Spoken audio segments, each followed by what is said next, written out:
સમાચારમાં નજર કરીએ તો વલસાડ જિલ્લાના ઉમરગામ તાલુકામાં કુદરતી વહેણ કે નદી નાળાઓમાં કંપનીઓનું વેસ્ટ કેમિકલ ઠાલવી જવાની ઘટનાઓ વધી રહી છે।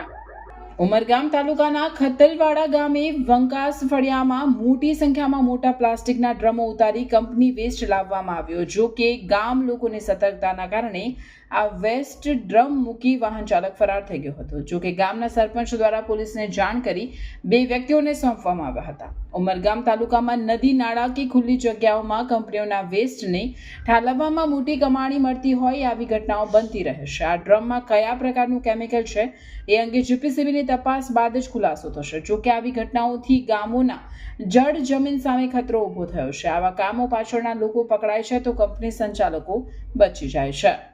એક નદી આવેલી છે।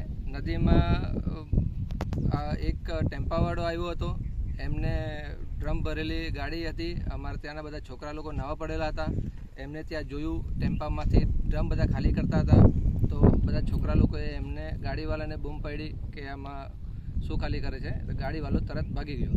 અમે ઉપર આવીને જોયું તો એમાં બધા ભરેલા બધા કેમિકલના ડ્રમ હતા તો એમને બધી આ મૂકીને જતા રહ્યા।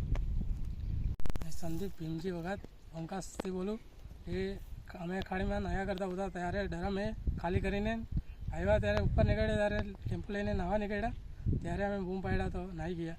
પછી ખોલીને જોયું તો અંદર કેમિકલ હતું ત્યારે સરપંચ સાહેબને ફોન કર્યો